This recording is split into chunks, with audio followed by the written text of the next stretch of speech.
Radha Madhava Kunja Bihari Jaya Radha Madhava Kunja Bihari Gopi Jana Balabha Girivardhari Jaya Gopi Jana Balabha Girivardhari Gopi Jana Balabha Girivardhari Jaya Gopi Jana Balabha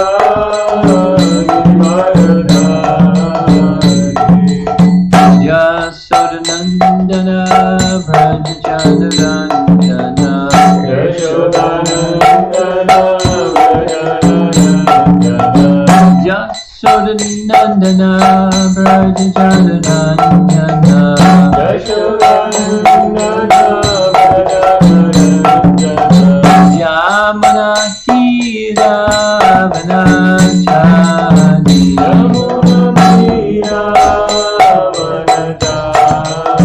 Yamuna Tira Vanachani Yamuna Tira Vanachani Jaya Radha Madhava Kunja Bihari Jaya Radha Madhava Kunja Bihari Jaya Radha Madhava Kunja Bihari Jaya Radha Madhava Kunja Bihari Gopi Jana Balabha Girivardhari Jaya Gopi Jana Balabha Girivardhari Gopi Jana Balabha Girivardhari Jaya Gopi Jana Balabha Girivardhari Yasodanandana Vrajachandranandana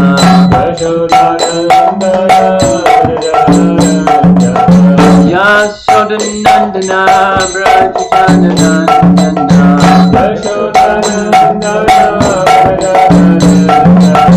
Yamuna Tira Vanachani Yamuna Tira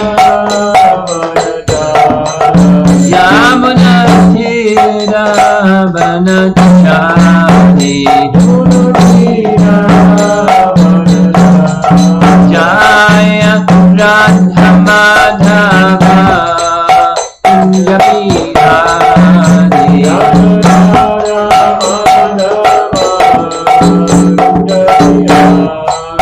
Jaya Radha Madhava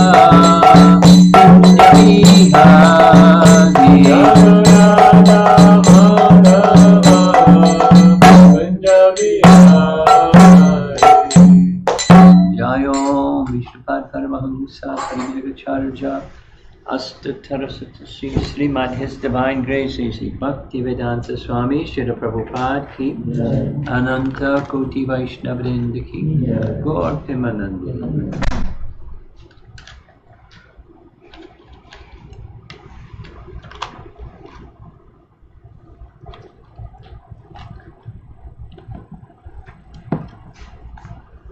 We've been reading from, can you turn the volume up a little bit?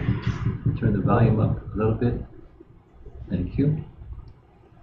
We've been reading from Canto 10, Chapter 8.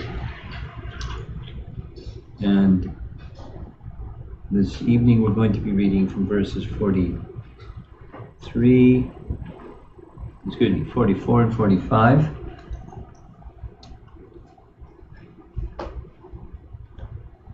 There's still a lot to go in this chapter. There's extensive commentary on some of these verses.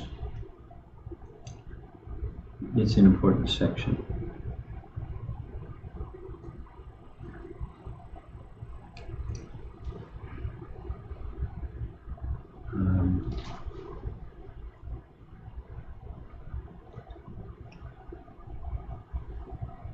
Mother Jasoda has looked inside Krishna's mouth and to see if he's eating dirt.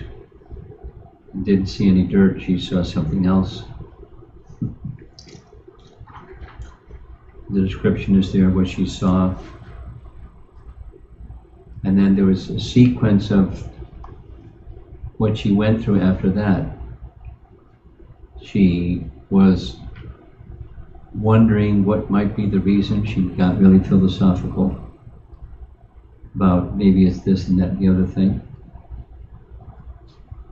And then she concluded she doesn't really understand, or it's the power of Narayan that was invested in Krishna, as Gargamuni said, that's what the cause of it is. So since I don't understand, there's one thing I do understand, and that's Narayan is behind everything. So she offers prayers to Narayan, glorifying him and glorifying him and glorifying him, and then requests that her son be protected. Then there's a verse where she's waxing into a renunciation mood, detachment mood. I'm not the mother, I'm not the wife, I'm not the queen, I'm not giving up all these identities. And then by Krishna's influence she becomes again overwhelmed with maternal affection, because he wanted to be reprimanded or scolded, so he got that. Now she's in this bewildered state, and so he doesn't like that, so he gets her back to, with his Yogamaya potency, forgetting everything that she thought about, forgetting everything that she saw, just becoming overwhelmed with motherly affection. So that's where we are. Text 44 from chapter 8. Immediately forgetting Yogamaya's illusion that Krishna had shown the universal form within his mouth, Mother Yashoda took her son on her lap as before, feeling increased affection in her heart for her transcendental child. Purport. Mother Yashoda regarded the vision of the universal form within Krishna's mouth as an arrangement of Yogamaya like a dream. As one forgets everything after a dream, Mother Yashoda immediately forgot the entire incident. As her natural feeling of affection increased, she decided to herself, now let this incident be forgotten. I do not mind. Here is my son, let me kiss him. That's Prabhupada's purport. And here's Vishwanath Chakravarti Thakur commenting, short. Just as one quickly forgets a dream, Yashoda forgot completely about the universal form through the influence of Maya. In the presence of Aishvarya Gyan, affection is restricted. Now, her affection was unrestricted. Rather, it increased even more. She is described as, quote, one whose heart was spread, Kalila, with increased affection. So we're getting over and over again this lesson about the opulence, the Aishvarya manifestations of when Krishna, because Krishna has all opulences, and when he exhibits them, it restricts or constricts the feelings, natural feelings of affection. So Krishna took care of that. He, with his Yogamaya potency, withdrew the Aishvarya and manifested the Madhurya. Jiva Goswami, short. Suddenly she forgot about questioning what had happened. She put the child who was born from her womb, Atmajam, on her lap, just as she had previously. As previously, her heart had the strongest affection. This confirms that she forgot what had previously happened. And Sanatana Goswami's commentary is a little longer. Her investigating the incident disappeared. She saw Krishna as he who came from her womb, Atmajam. This was the cause of increased affection, a sign of knowledge disappearing, knowledge of what had just happened. Her love for Krishna was at its highest level. As previously, she placed him on her lap. Though she was on the highest level, her affection increased because of relishing at every moment newer and newer tastes. This is the nature of bhakti rasa. This is according to Vaishnava Siddhanta. It is explained in the Bhagavatamrita Uttarakanda.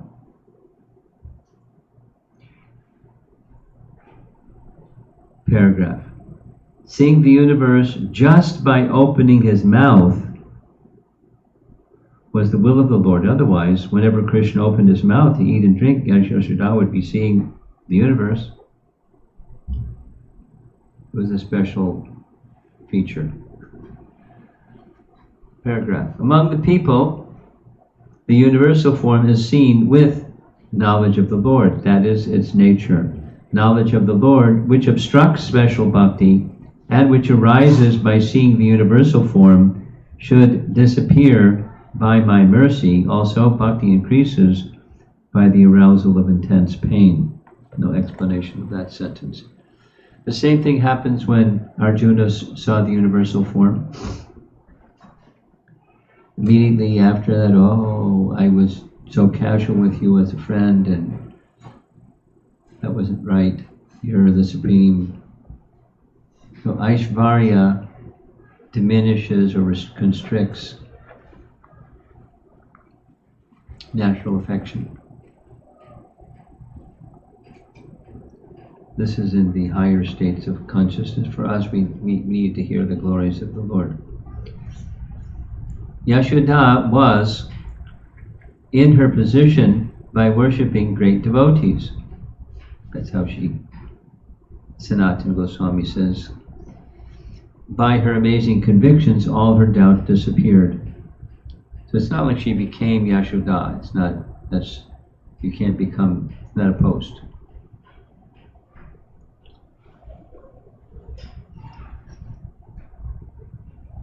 She was as she had been previously. This indicates that she had developed very firm affection. Thus, knowledge of Krishna as the Lord vanished.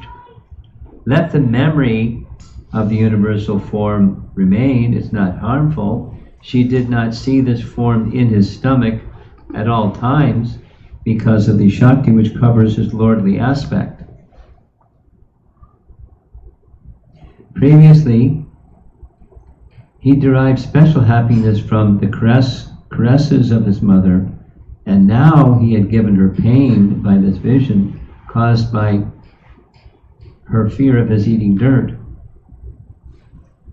This was not shown by the Lord as his most excellent feature.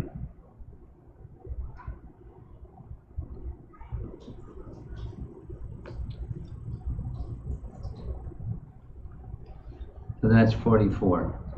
We'll review this after we go on. The first line is Trayi Chopanishadabis Cha. So by studying the three Vedas, Sama, Yajur, and Atharva, and by studying Vedic knowledge. So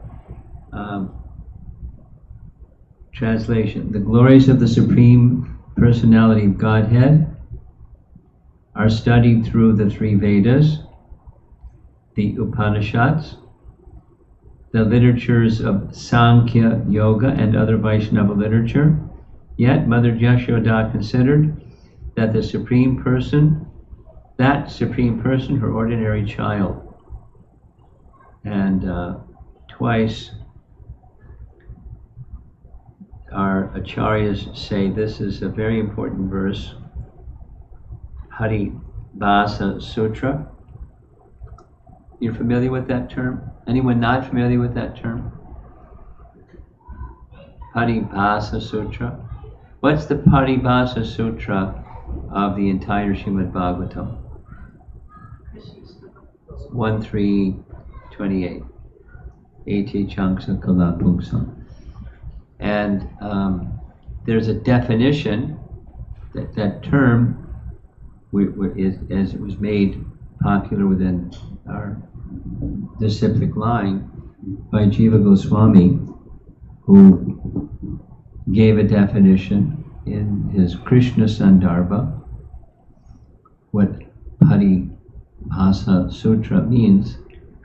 It goes something like this. It's a text. Traditionally, it appears early in a book. It governs all the other messages within the book. That is, if you're going to properly understand something in a large text of seemingly unrelated ideas and thoughts, it has to be transparent with that one verse because it governs all the other verses. In other words, if you've understood something over there and it doesn't match this one, then you've got a wrong understanding. It's very powerful, very strong foundation verse of the whole text. Thousands of other ideas can be expressed, it governs all of them.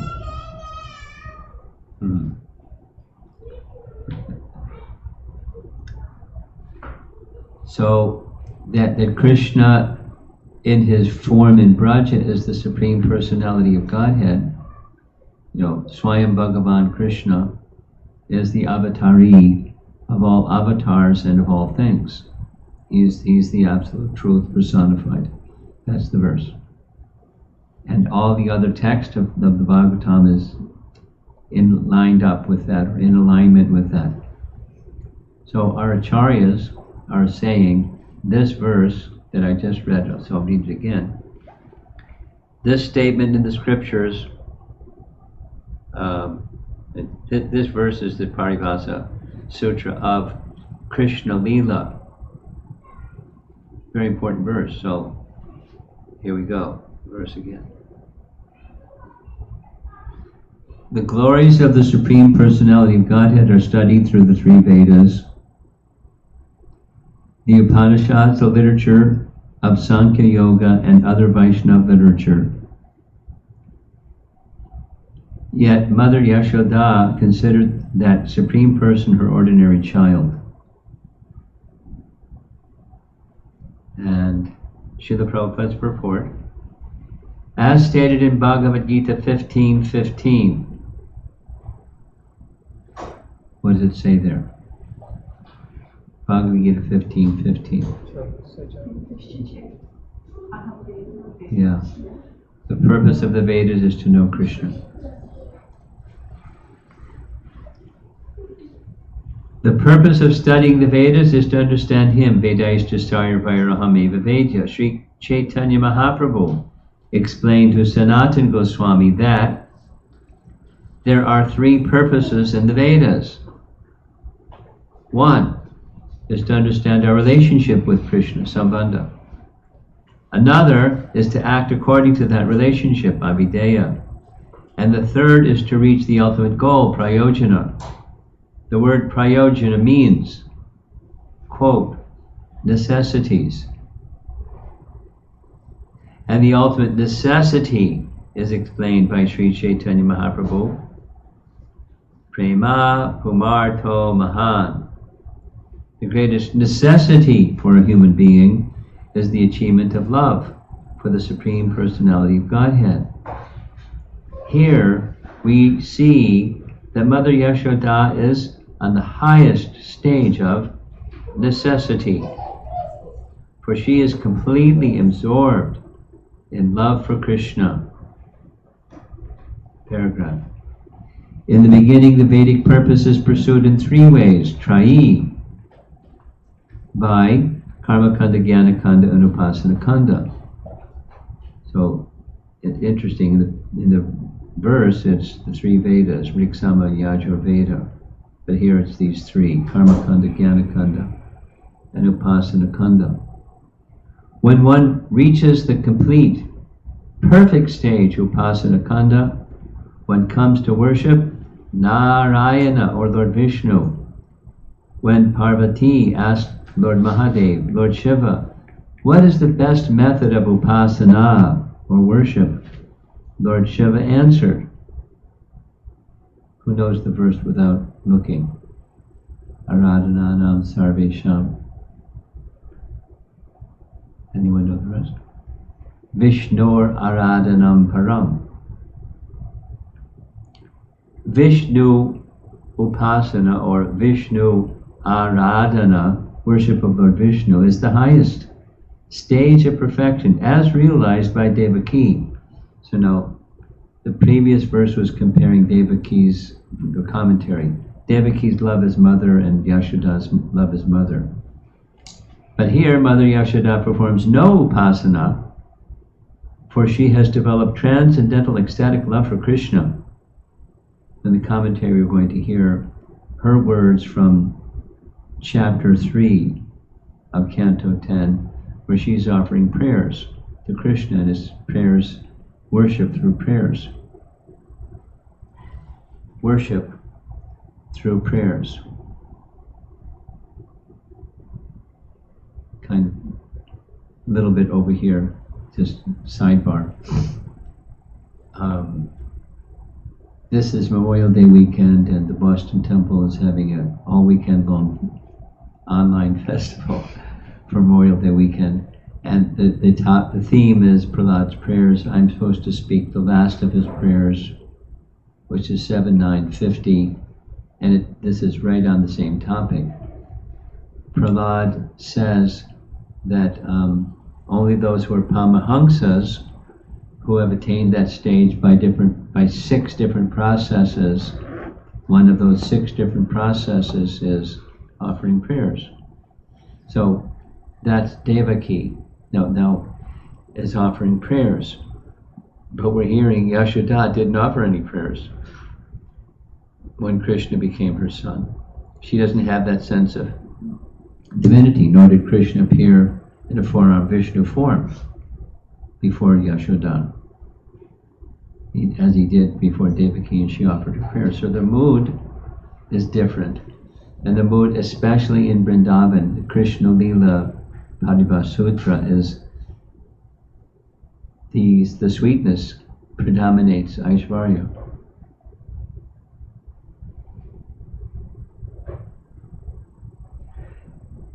Prahlad is a Vishnu Bhakta. And the 9 processes of bhakti, which include offering prayers, bandhanam. I mean, there's nothing wrong with worship through prayers. We do it all the time. We're trained, we're encouraged to do that. But the resident of Vrindavan, interesting, Srila Prabhupada quotes in that purport, 7-9-50, that one cannot achieve Krishna simply by prayers or study of the Vedas, like it's saying here. All those things are we do, and including extended hearing. There's a Katha Upanishad verse that says that in the same words verbatim in Mandukya Upanishad, saying those things cannot bring one to see the Supreme Lord. You can see the Supreme Lord when he wants to show himself, and otherwise you can't. It doesn't mean you don't do any sadhana, but if the sadhana doesn't cause the Lord to descend or to be experienced by us, what is it then? And it's bhakti or prema bhakti. So the language that Prahlad uses is Paramahamsas do these things. But Prabhupada explains the Paramahamsas, they know the essence. We hear that the common explanation Prabhupada would give of a swan can take milk from water. Their beak is designed such a way they can take the nectar from this water. Or a Paramahamsa person can take nectar from a filthy place, or gold from a filthy place. So, Mother Jasoda is such a Paramahamsa. She's not a yogi, she's a devotee. And she's the devotee on the topmost platform. That's what this, we'll hear some more about why this is called the Paribhasa Sutra of Krishna Lila. Therefore, her position is better than Devaki. In order to show this, Srila Vyasadeva enunciates this verse, Traya Chupanishadabhi, etc. Paragraph. When a human being enters into the study of the Vedas to obtain vidya, knowledge, he begins to take part in human civilization. Then he advances further to study the Upanishads and gain Brahma Gyan, impersonal realization of the Absolute Truth. Then he advances still further to Sankhya Yoga in order to understand the Supreme Controller, who is indicated in Bhagavad Gita. Parabrahman, Paradhamma, Pavitram, Paramam Bhavam, Purusham Shashvatam. 10-12 Bhagavad Gita. First, right after the Chaturshloki verses. When one understands that Purusha, the Supreme Controller, to be Paramatma, one is engaged in the method of yoga. Then he quotes another one of his favorite verses, 12:13:1, where the definition of samadhi is given. Dhyana vastita tadgatena manasa pashantiyam yoginaha. The goal of yoga is to enter samadhi, that's mind fixed on the Paramatma feature. But Mother Yashoda has surpassed all these stages. She has come to the platform of loving Krishna as her beloved child, and therefore she is accepted to be on the highest stage of spiritual realization. The Absolute Truth is realized in three features. Brahmeti Paramatmeti Bhagavaniti Shabhyate.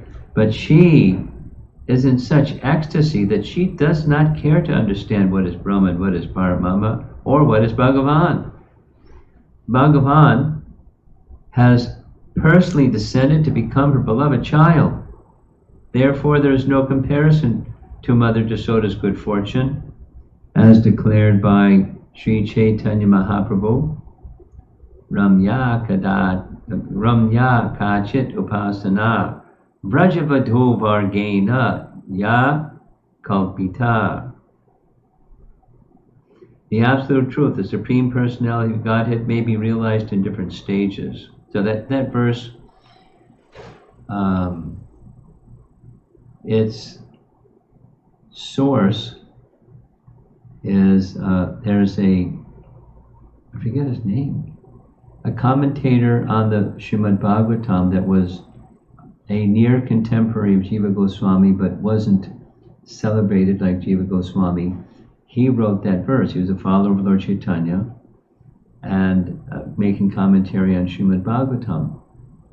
But he's especially appreciating the good fortune of the position of Lord Chaitanya, that Lord Chaitanya, valued the Vraja Vadhu, the cowherd ladies. Vadhu means wife. Vraja Vadhu Vargena. Their path that they followed, that's the highest upasana. It's right in the verse. The highest form of worship is the gopis. not just the younger gopis, but Mother Yashoda. She was also an elder gopi. And that is accepting Krishna as her son. And that's it. Nothing more. The Prabhupada goes on, referring to 411 Bhagavad Gita, the absolute truth, Supreme Personality Godhead may be realized in different stages, as the Lord says in Bhagavad Gita, Yeyatamam prapadyante, tangs tataiva bhajamyaham, etc. As men surrender unto me, I reward them accordingly. Everyone follows my path in all respects, O son of Pritha. One may be a karmic jnani, a yogi, and then a bhakta, or prema bhakta. But the ultimate stage of realization is prema bhakti, as actually demonstrated by Mother Yashoda. And I think I'm just going to read one of the commentaries, because this is an important verse, and we'll continue tomorrow. This is Vishwanath Chakravarti Thakur, text 45, commentary. This verse shows how Yashoda's maternal love, being unrestricted in spite of seeing Krishna's powers and hearing about the Lord's powers from scripture, was superior to that of Devaki. The Lord is praised by the three Vedas as the Yajna Purusha. In Sankhya, he is glorified as the Purusha, in Yoga as the Paramatma, and in Pancharatra, Satvata, as Bhagavan. Without regard for place or time, Mother Yashoda regarded the powerful Lord, who is glorified directly and indirectly in the scriptures, as her son. Quote, by the power of my family deity, by the mercy of Narayana, who has been satisfied with vrata and worship executed by Nanda and myself, and who has been satisfied with the many austerities of Parjanya. Who is Parjanya? Right. Yeah, but it's the name of Nanda's father, Parjanya Maharaj. And Parjanya Maharaj was one of the sons of Santanu. So, Santanu? Yeah. No, I forget his name, father's name. Parjanya had 5 sons, and Upananda was the eldest, but when the turning over the kingdom came, Upananda turned to his younger brother Nanda and said, he's the best. He should become the king, so he became the king. So Nanda's father is Parjanya. So she's thinking, with the many austerities of Parjanya, etc., I have been given this son who the karmis glorify as the absolute truth propounded in the scriptures. That is because of the statement of Gargamuni that he is equal in quality to Narayana, and stories of his killing Putana and other demons. So, the karmis think he is Narayana, but actually, he's just my child. If he does not see me for a moment, he becomes disturbed. And I also, being separated from him for a moment, become disturbed. Our experiences are proof. In this way, Mother Yashoda concluded about Krishna.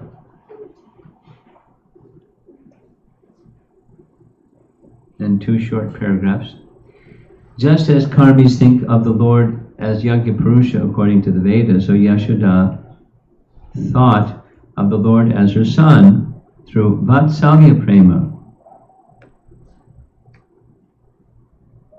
Just as he gives results according to the worship of the karmis and others, so to Yashoda's maternal affection he responded. But as he could not respond fully to the amount of affection offered by Yashoda, being a debtor, he was content to remain under her mercy, controlled and crying for her milk. This will become clear in later chapters. And then the statement, one should take this verse as the Paribhas Sutra of Krishna Lila. As a lamp from one place in a dark room lights up the whole room, so that statement in the scriptures, which can reveal the meaning of all scriptures, or regulates the meaning of the scriptures, is called paribhasa. This verse remains as a regulator for all the pastimes related to Aishvarya during his Kaumara and Kaishora ages in Mathura, Kurukshetra, and elsewhere. End of commentary.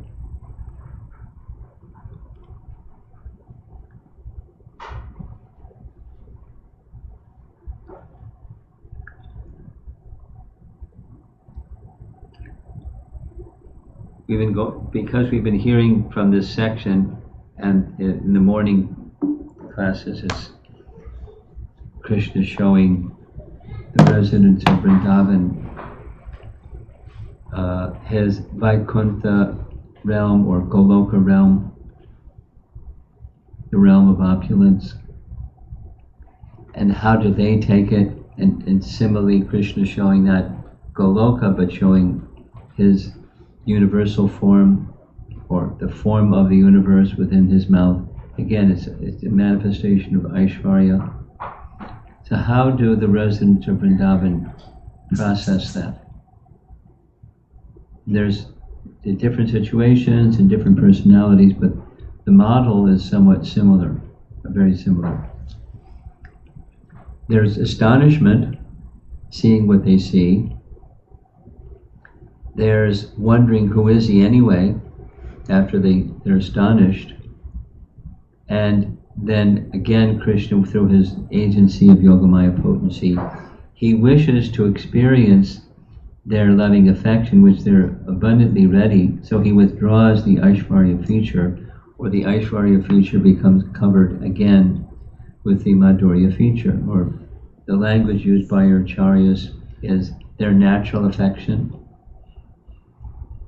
as in it's their nature. They have a particular relationship with Krishna, and this highest stage of prema, the residents of Vrindavan's prema, or Braja prema, is showing these things. We discussed this. What's the purpose of Krishna showing these things if later on they forget it? It was a question we discussed. It serves to, it's part of their relationship with Krishna, and it serves to strengthen even more than before their affection. I don't know how to make a worldly example out of this.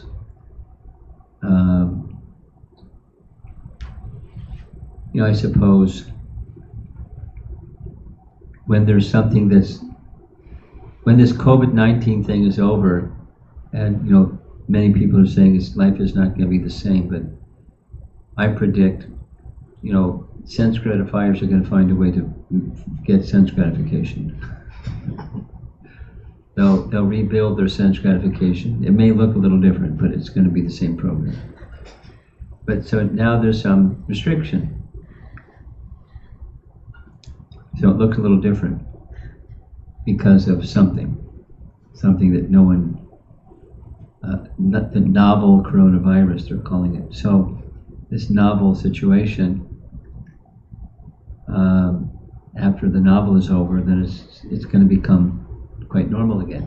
So as for the example is given, as for a person when they're dreaming, when they wake up, then there may be a little lingering of what the dream was, but it fades. And it's true.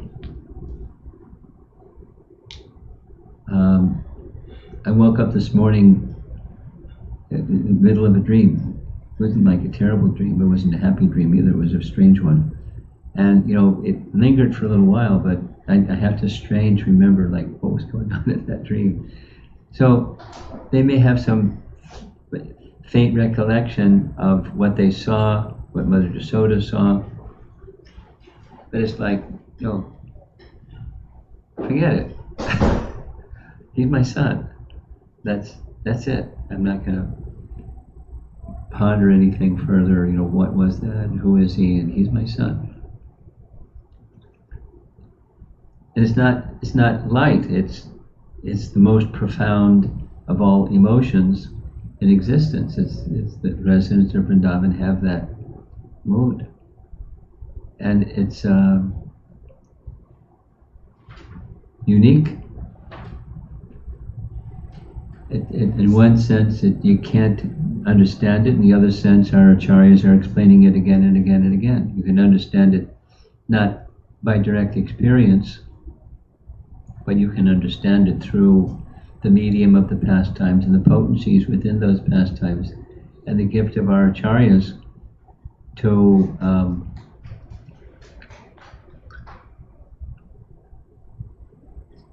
bring it more to the foreground, draw our attention to some of the different details connected with what's going on in the background.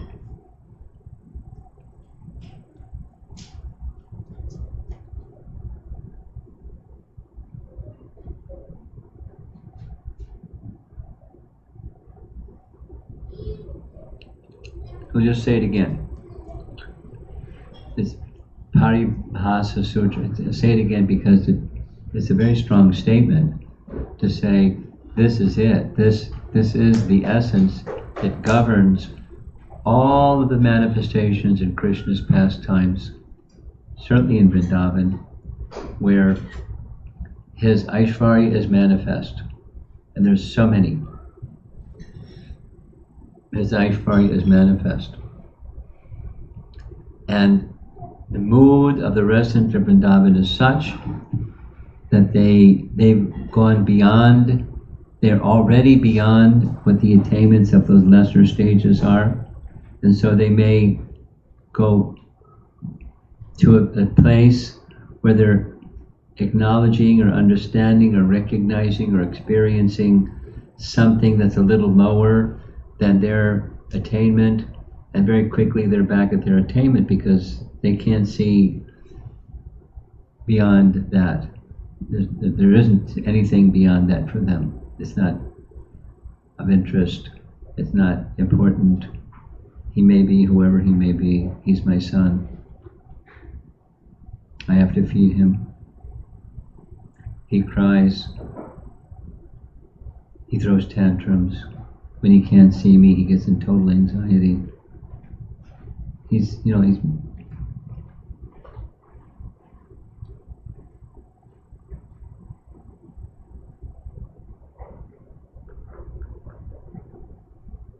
Dinabandhu. You know Dinabandhu? Vrindavan? He's a great storyteller. And I can't even remember what the exact circumstance is that I've heard him say it like 5-6 times, when everyone's speculating maybe he's God, and Dinabandhu starts laughing, and he does a whole body laugh. Nanda Maharaj says, and he goes on and on. He steals and he lies and he runs away, and you're saying he's God? And then he does these things, and dead toads say, whoa.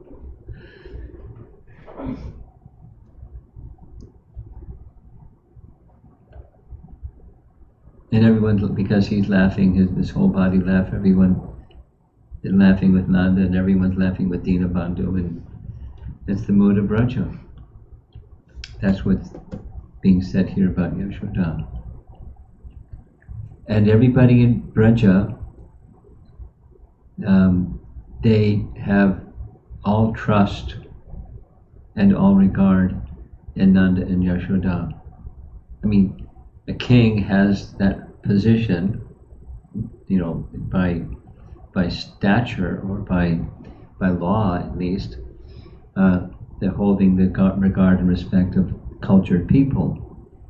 But it's more than just, Varnashram Dharma. He is regarded, like the whole situation after the Govardhan Lila. when the Leela was going on, they were just absorbed in the Leela. They were with Krishna and they were overwhelmed by being with Krishna 24/7. And when the hill went back down into its place, and the next day, the day after, they were contemplating. So the whole chapter is wonderful Krishna, astonishment at his majesty. And so what did they do? They went to Nanda. We have all trust in you. You please dispel our doubts. Who is your son? Well, they didn't say your son. They said our son, because they regard Krishna like he regards Krishna as their son. They hold him in that regard. They hold Yashoda in that regard. I mean, they have friendly dealings. At the same time, they hold her and hold him in that regard. And it predominates everyone. It's just the mood of Raja emanating from them.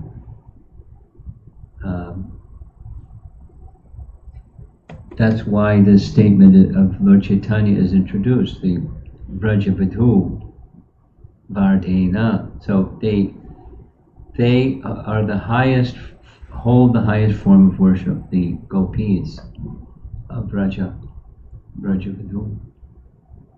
There's no higher form of worship.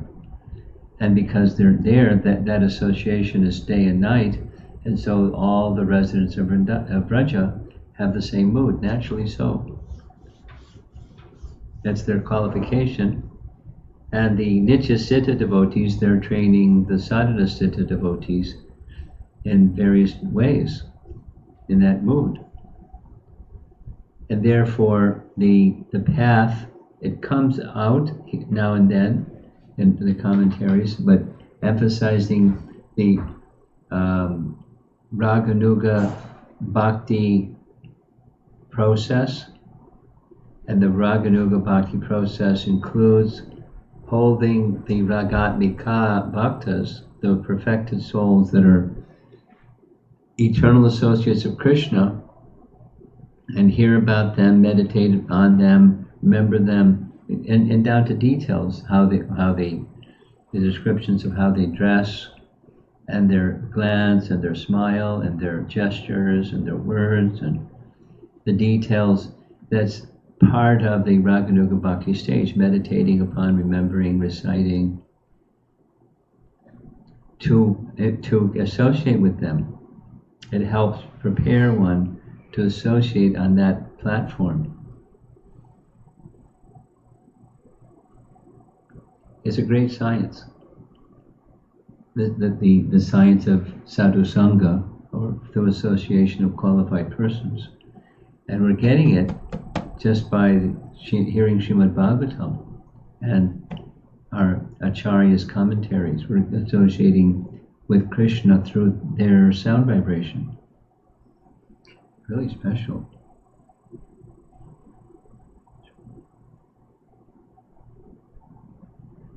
Really special. We're so fortunate.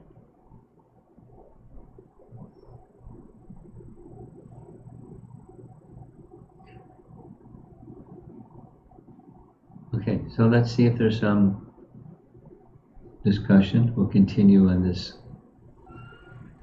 same text tomorrow.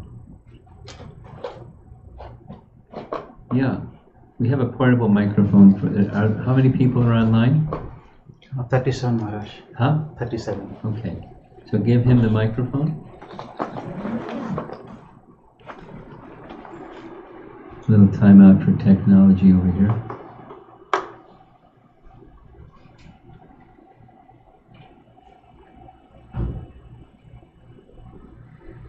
Thank you so much for the wonderful class, Maharaj. My question is pertaining to the Yogamaya illusion. Yogamaya illusion. Yes. In the 44th verse that we discussed today, said that immediately forgetting Yogamaya's illusion that Krishna had shown the universal form. My question is, what is the Yogamaya's illusion? Is Krishna showing the universal form? Is that illusion, or Yashoda Mata accepting Krishna as her son and not the Supreme Personality? They're both Yogamaya. not one versus the other. So what Yogamaya, we've been discussing this. The commentary is like exhaustive on this topic, but Yogamaya, Mahamaya, and Maya, there are three terms that can be taken as one term, just different aspects of one term. So Yogamaya is a potency of Krishna whereby one can see Krishna but not understand who he is. So he's not, seeing him as her son, that's Yogamaya. And seeing the universe within Krishna, including Mother Yashoda looking inside Krishna's mouth, that's Yogamaya. Simultaneously within and simultaneously out at the same time. That's a potency of Yogamaya. So it's both. But then, comes our teaching that we're accustomed to hearing, that we're under either Mahamaya or Yogamaya. We're not independent. We're under this Maya or that Maya, but it's that which one we're under has everything to do with our regard for Krishna. Mahamaya or Yogamaya. We're discussing Yogamaya Samavrita, Namprakasha Sarvasya, Yogamaya. So those are mudhas. They're covered by Yogamaya's expansion, Mahamaya. And Mother Yashoda is covered by Yogamaya directly. So is Yogamaya seeing what she saw, and is Yogamaya thinking Krishna is my son? But so the verse specifically is mentioning the Yogamaya of seeing the universe. But that's also his potency. It's only his potency.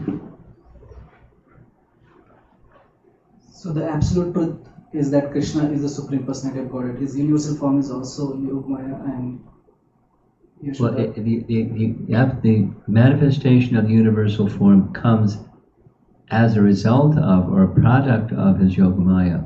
For Mother Yashoda to see it, that was the feature. That was his Yogamaya that allowed her to see it. He gave her the eyes to see and the object to see, and otherwise people don't see. That was stated. She doesn't always, whenever she's looking in his mouth, see that. It was his Yogamaya that permitted her to see it. He showed it and gave her the eyes to see it, like Arjuna. He showed it and gave Arjuna the eyes to see it.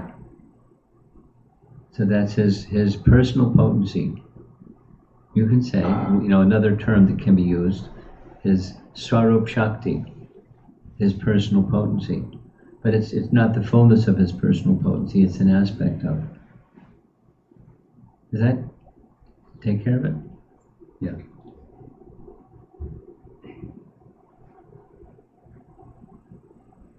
More. One more question. Sure, more. 10 more if you like. Thank you, Maharaj. Again, this question is also related to Yogamaya and Mahamaya. Okay, and good. More related to yesterday's discussion, yesterday's verse. Oh. You're explaining the difference between Yogamaya and Mahamaya. The question is, for a practicing devotee, we always think that practicing Krishna consciousness is declaring war against Maya. Yeah. So I'm assuming that is Mahamaya. Yes. Does Yogamaya have any role in shaping the practicing devotee? Yeah. That's we're trying to. The declaration of war on Mahamaya is to align ourselves or make an ally with Yogamaya. We can't do it without Yogamaya. Yogamaya is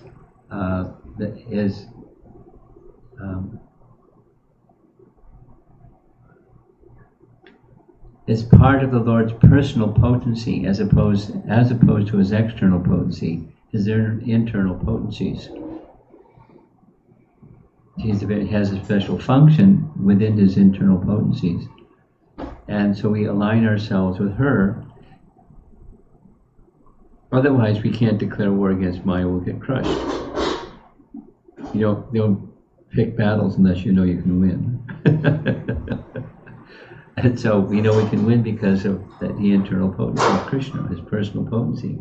So yes, we're connected through her. We're under the care of the internal potency through the agency of devotional service. That has its, Radharani has her part in all of that too. Or Bhakti Devi, who is her expansion, has her part too. But yeah. And I think just a final is, one of Prabhupada's phrases that's very sensible is proportionate to.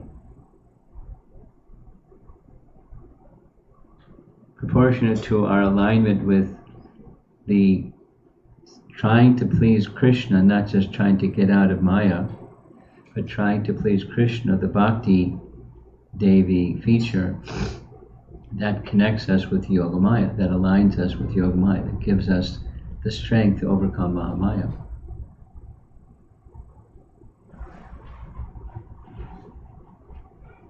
Thank you.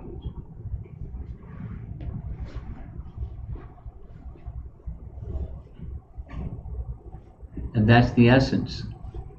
As Madhurya is exhibiting the essence of Braja Prem, so the essence of our sadhana bhakti, declaring war against Maya, the essence is the same principle, bhakti principle.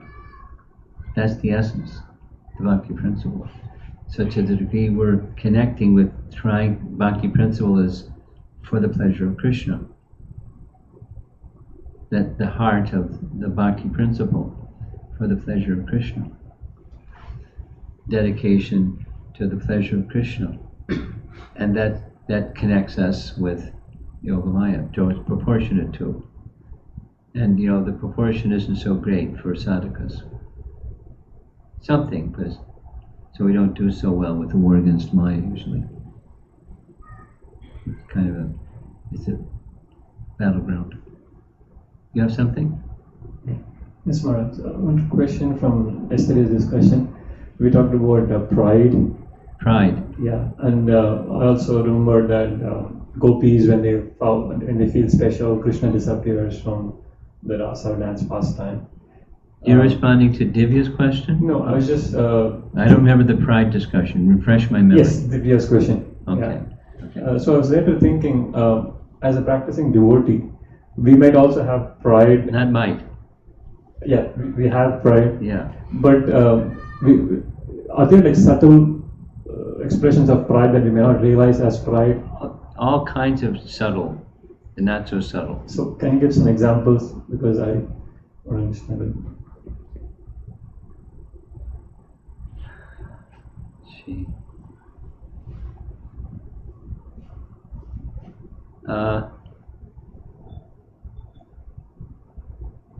Well, kind of pervasive, not so subtle really, is the doership mentality, karta aham. That's the companion of a living entity who accepts the body as the self, false ego. And when we're doing devotional service, we think I'm doing it.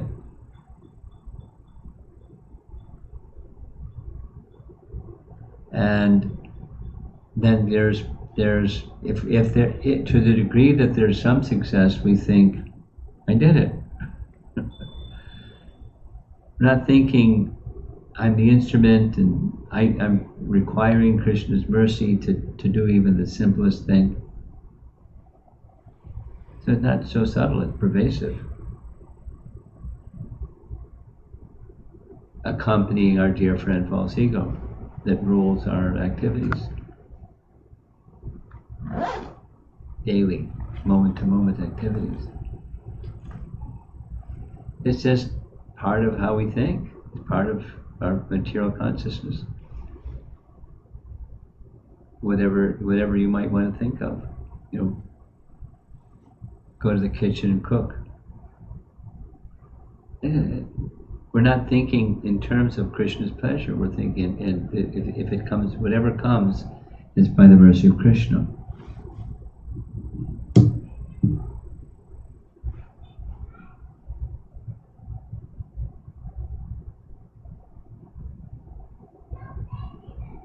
Okay? Here's an example. It's pervasive. Pride is very stubborn.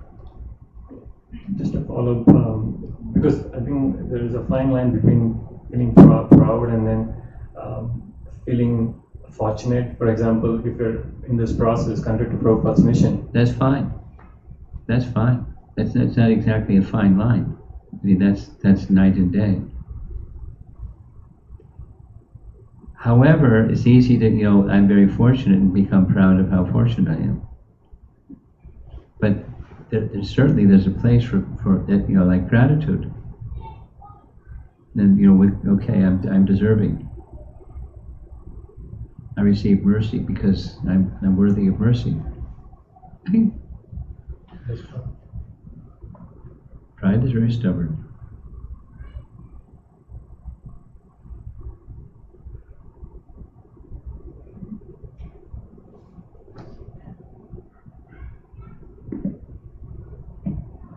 Hare Krishna Guru Maharaj. So as you mentioned, I'm glad you come because I can count on a question or two or three. So sadhana bhakti, like you mentioned, it's a whole different level of getting into the other realm of prema bhakti, but we are sadhakas. Yes. So is there really the purpose is so we can purify ourselves? Yes. And then get to a stage where Krishna Yes. might accept. Well, purification is mode of goodness. And that's a good place to begin, mode of goodness. But so that's the process, is purification. But then it's purification leads to spontaneous, leads to prema. So, does that address your question? Yeah, so also during sadhana bhakti also there's so much more like nectar in the services, and also there's so much loving relationships and all of that too. So it's not completely like dry like we think sadhana bhakti. No. I mean, dry has to do with, like the question he raised the other day, about doing arti, and it's just quite mechanical by things that we do because it's to be done. That's mode of goodness, to do things because they're to be done. It can easily become mechanical. Mechanical has to do with, it's not, the consciousness not really connecting with the purpose behind the activity. According to Nectar of Instruction, that's bhakti vinashati, doing without the connecting with the purpose behind it. What's the purpose behind it? To please Krishna. To do what we do for the pleasure of Krishna.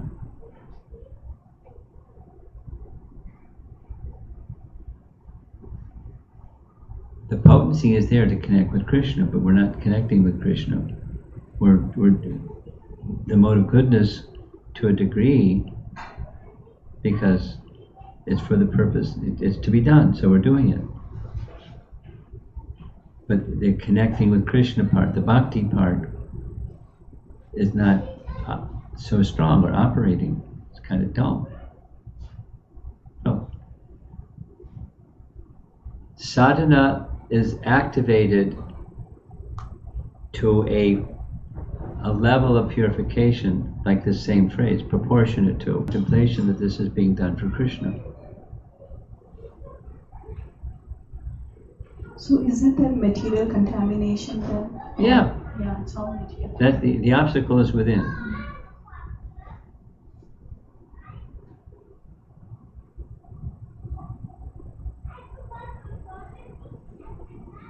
Okay.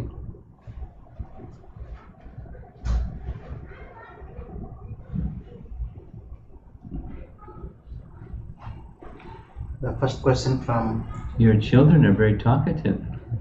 No, it's okay. No. They're fine. They're lovely kids. I'm just, huh? I just watch. Okay.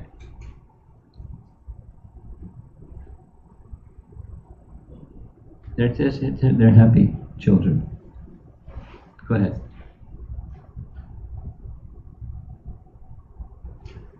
question number 1. How do we know that we have a connection to Krishna? How do we know? On the authority of Scripture. How do you know anything? Shabda Pramana. That's how we know. And then by direct experience, we can experience it. It can be verified.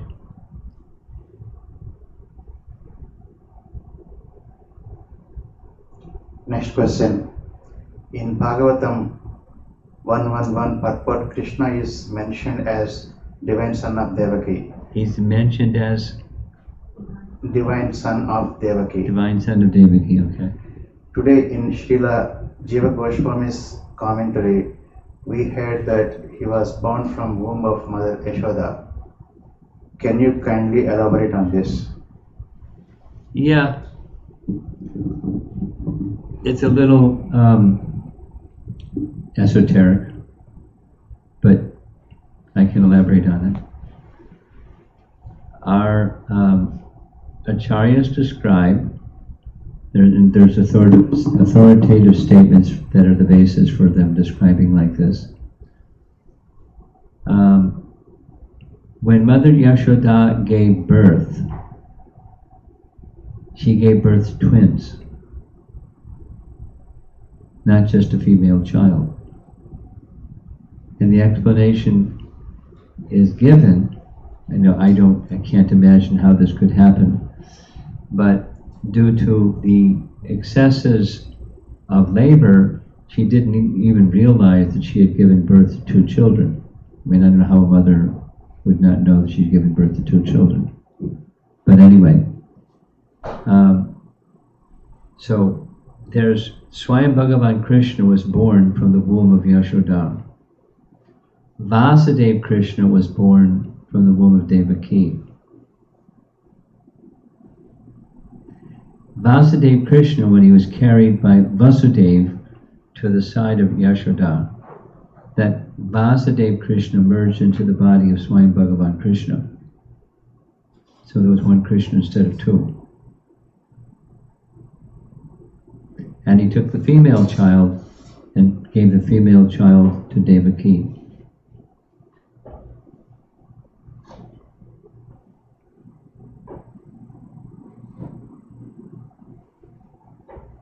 That's it? Next question, You're Maharaj. processing. Okay. Also in the same purport, Vasudeva is mentioned as plenary portion of Krishna. My understanding was Krishna and Vasudeva are same personalities. Can you kindly explain more about Vasudeva being plenary portion of Krishna? Yeah, sure. There's Swayam Bhagavan Krishna, and Swayam Bhagavan Krishna has expansions. And the Vasudeva, Sankarshan, Pradyumna, and Aniruddha are those expansions.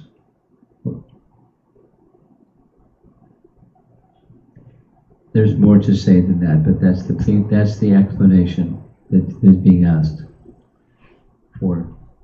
Swayam Bhagavan Krishna is the original, he's the avatari from which all expansions come.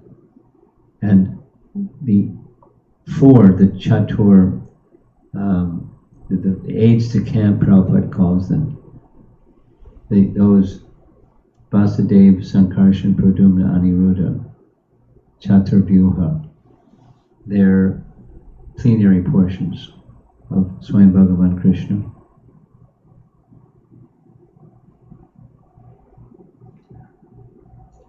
Next question. Could you please speak more about Jiva Goswami's commentary of pure devotee entering Lord Krishna's eternal pastimes, both entering the lake and seeing the pastimes happen, and entering the river and being part of the pastimes? is it possible for us to get to a place in terms of purification in this life to be able to enter the Lord's pastimes while still on earth? Not while still on earth, because you can enter Krishna's pastimes spiritually. Now your body might still be on earth, but your consciousness has to be with Krishna to enter into Krishna's pastimes. And I couldn't really understand the first part of what that was being asked, but the answer to the second part is yes. But it's by consciousness, it's not by body.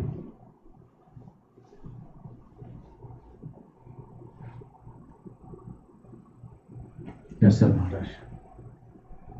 Okay, looks like we're done. Anything more? No. So good. Thank you. Srila Prabhupada ki? Jai.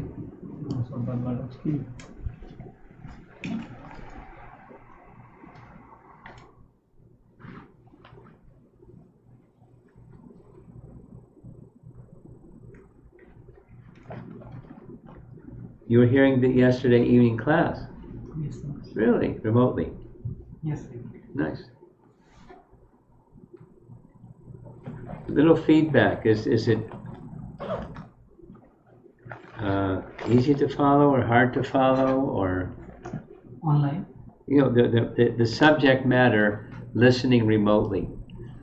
The reason I'm asking that is I find just sitting in the room together, the experience is different than online. Just hearing and not the same. Yes, Maharaj.